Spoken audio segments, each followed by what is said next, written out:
There was a time when gender roles were more traditional, but with the turn of events, it has become complicated.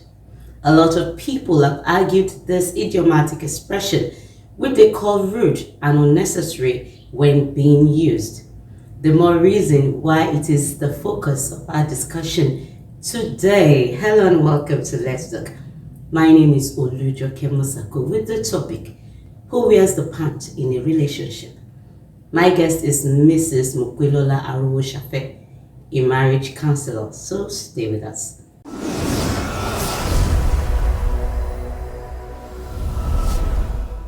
Thank you so much, Ma, for the opportunity to have you here. You're welcome, ma'am. Okay, so the topic is who wears the pants in a relationship. What does it mean to wear the pants in a relationship? Or how is it related to relationship in itself? When you talk about who wears the pants in a relationship, we are talking about who takes the role of the man, or who takes the role of decision making in a relationship. Basically, that's when you are talking about who wears the pants in a relationship. Basically, that is what you'll be talking about. That who is the decision maker? Who more like should we say have the final say in a relationship? Okay, you mentioned the man aspect. Yes, we know that some people say asking couples the question is uncalled for now that heterosexual relationship is not the only form of relationship. Do you feel the same way? And why is it that it's just the man that is supposed to be in charge or wear the pants? Any other relationship apart from the heterosexual relationship, I'm a I'm also a pastor. I'm a child of God.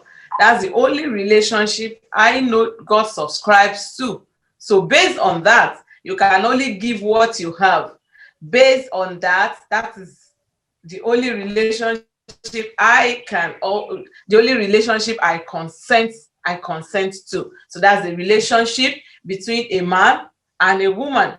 So when you look at that relationship now, somebody must be the head, somebody must be in charge. If you enter an aeroplane and everybody decide that they are going to pilot the plane, I know we won't reach anywhere. It's going to end in catastrophe. So because of that, somebody must take the lead. Of course, along the line, to achieve success in that relationship, you have other people bringing in their inputs. Like someone that wants to make bread, the basic ingredients for bread is flour, but you need the sugar, you need the butter, you need the yeast, you need every other ingredient. So at the end of the day, you see that none of the ingredients actually is less important, because for you to really have the quality of bread you want, you see that you really need all those ingredients added together. So I can only speak on a heterosexual relationship because that is what my own relationship with God accepts. Okay, but do you think it is actually appropriate? Because some people are saying if they if they hear people ask such a question, it's really annoying because you know what is supposed to be. Traditionally, a man has been designed as the head of the home or the one in charge, but we are in the 21st century where both male and female get to work, and at this time and age we see a lot of women taking charge by doing most of the work, and they are also breadwinners at this time, even if though they have a husband. And we know that there are also some men that they would prefer, some men, not all, to actually sit back and just continue to be house husband, as they call it now. What changed? What happened? We are in the 21st century. Of course, we say a lot of things has changed, but is it changing for good or for bad? The change now, eh, the man, like the example I gave, Every other ingredients are important. The partner, the wife, is important, is equally important as the man. But you must call when you are in a group, anywhere you have, somebody must stand for the group.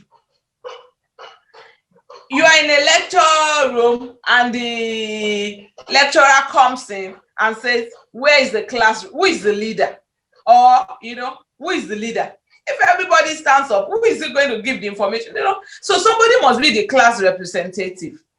So in a marriage relationship, somebody must be the head. The fact that the person is now the head might not really mean he's the only one doing the task of making the association or making the relationship good. Everybody is having an input. Like the woman, we normally say the man is the head and the woman is the neck. Without the head, the whole part of the body is useless. But with the head alone, without the neck, the head is also useless.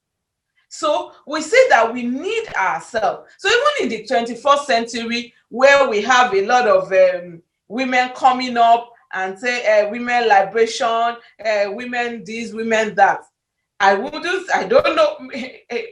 don't know why we want to contest what we don't need to contest for. The man is the head. So let him stay as the head, and let's now look at what other parts of the body does to make the head successful, to make the whole. So you realize your role now, that you are not less important, because like I said, without the neck, you can't have the head. No matter the century we are in, what ought to be something that is normal, okay, this is the normal thing. Like they say, that if you continue to mark something that is wrong, you keep marking, is wrong, it doesn't make it right. Mm-hmm. It doesn't make it right. Even after, like you are traveling on the road, you are going to the north and you travel south. No matter how long you travel, in years, in kilometers, in time, it doesn't change the route to the north.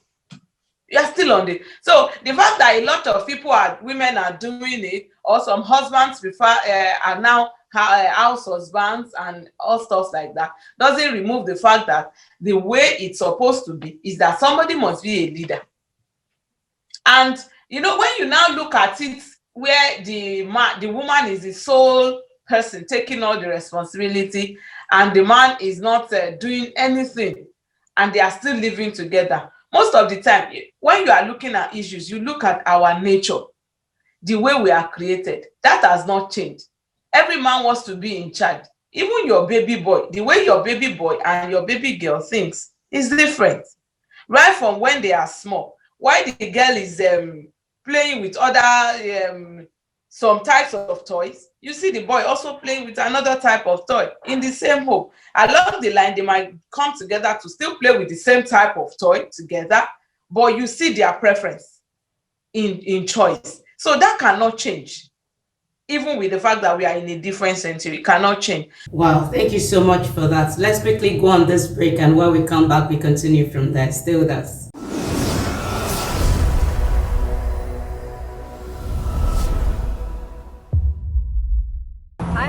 My name is Essay, and I'm here to talk to you about Let's Talk. It's a show on DNT Walk, which is DNTWOK. It's a very inspiring show, very informative. You will learn a lot on this show. So I invite you to please join DNT Walk, like, subscribe, and share with everyone you know.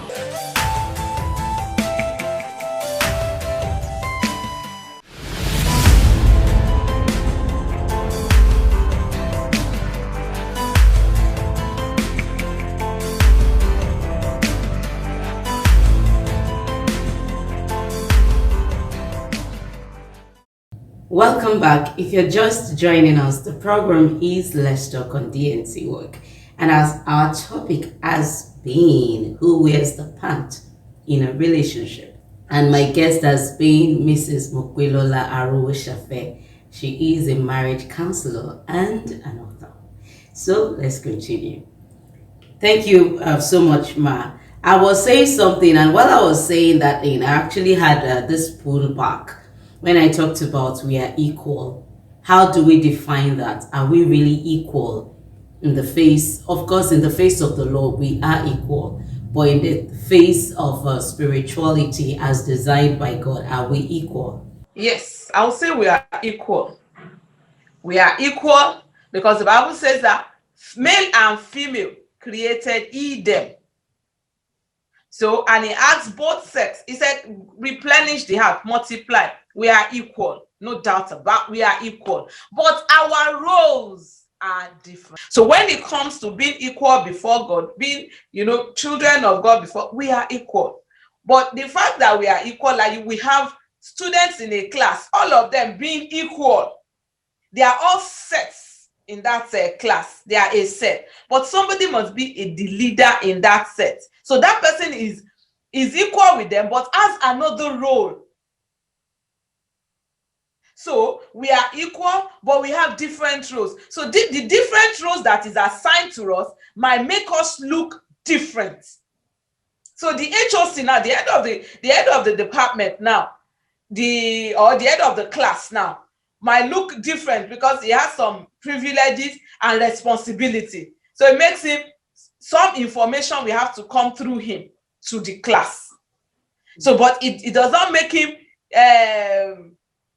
not equal to the others. We are all equal, but our roles. So in playing our roles, it might look as if maybe one role looks better than the other, or one role looks bigger than the other. One role looks more important than the other, depending on the perspective we are viewing it from. But it's the roles that separate us, but we are equal. Hmm.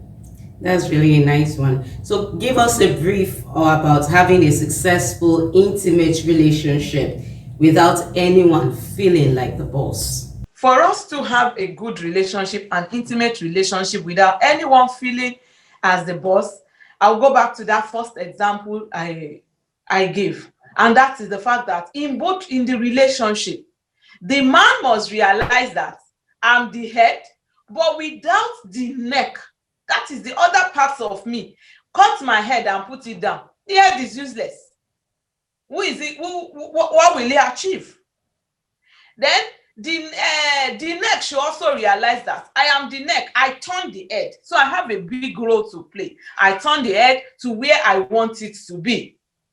But at the same time, without I can turn, I'm flexible. I can turn, like I'm turning my head now, I can turn. But without the head, what will I be turning? With that perspective at the back of our mind, at the back of both parties, they are going into a relationship of to mutually make to mutually support the relationship. They know that they have roles to play.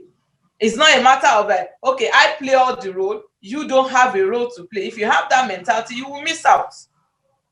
You will miss out. Because when you look at our nature, let me look at finance, for example. In the area of finance now, some women are more prudent. Some women can keep money more than some men. Then you see some people too, they are in their temperament, they are impetuous buyers. So when they have money, they just get to the market, buy.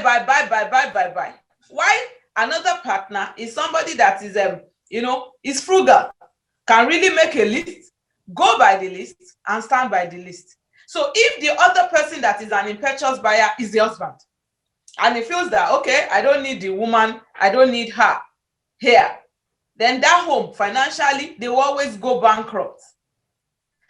So the ingredients that makes a marriage work, number one is the fact that we must realize, both the man and the woman realize that we have important role to play in the relationship. We have important role to play together in the relationship. And in playing that role, there are several other things that must come in. What are the We are things? okay, we are we are partners in progress. We are partners. I have a part to play, you have a part to play. There is this commitment. In a relationship that must succeed, there must be commitment. Commitment means that, I trust you to a level that I know that except there's a higher power or something just comes in. Ordinary you can't leave me. Your motto is not for better, for stay, for worse, for go, like some people say. You're committed. No matter what, you want to stick, you want to stand by me. In a relationship where the man is committed to the relationship, the woman is committed to the relationship, you see that relationship will succeed. In a relationship where both of you, before you going into the marriage, you know who you are, and you know who you are, and you are ready to, you are going into the relationship to give. Your mindset is, I want to give, not just that I want to receive. With that mindset of I want to give, you will see that both of them, if they both have that mindset, both of them are giving love. The man is giving love, the woman is giving love. They are giving, they keep giving. And the more you give, you get. They keep giving so much that home is full of love. But in a relationship where we have both of them looking for love, both of them looking for marriage to make them complete, then there will be issues, because the man is crying, I want love. She's not giving me. Meanwhile, the woman too wants love. So who is going to give each other love? So that relationship will be stopped, because both of them personally have not realized who they are, and they don't understand that love is about giving. Then there must be communication.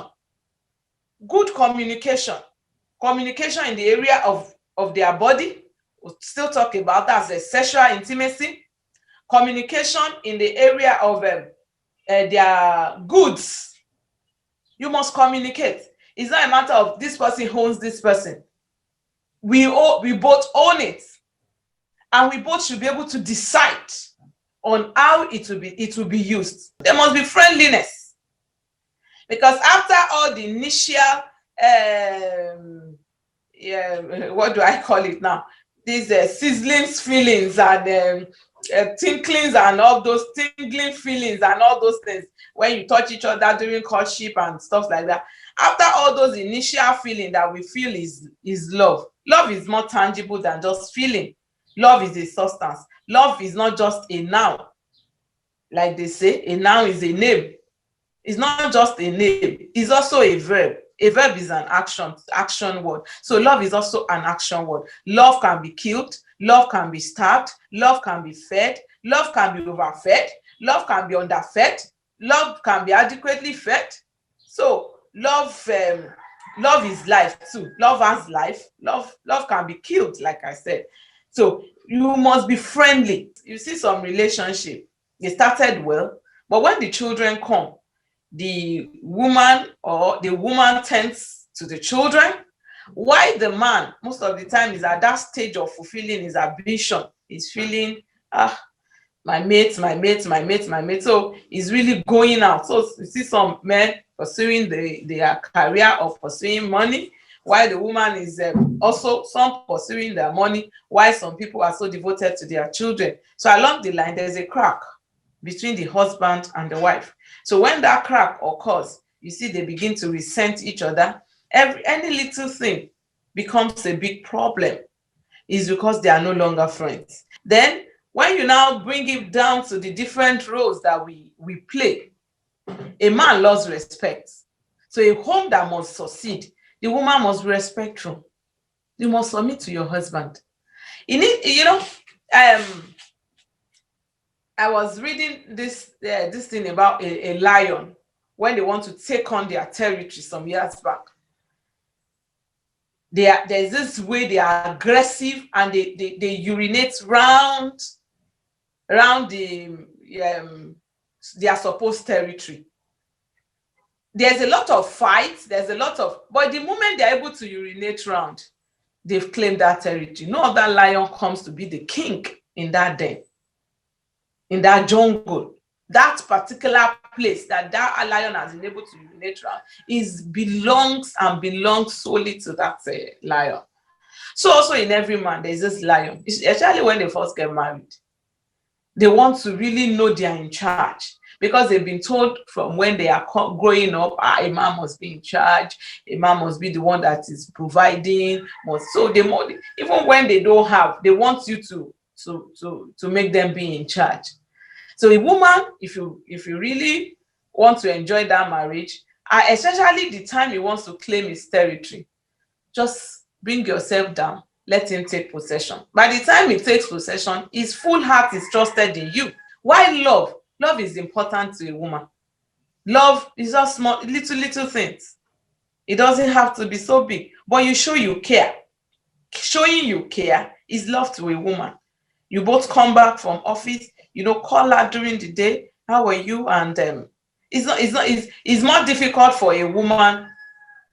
It's not difficult for a man to love than a woman. A woman is naturally emotional, so she finds it very easy to love. While on the other part, so the man has to really work at it and really be good at loving. And loving is giving. Another thing is teamwork. Both of you, like I said, you are teams. And a team that must succeed must work together as one. If one is pulling it up, another one must not be pulling it down. Both of them together must be pulling it up.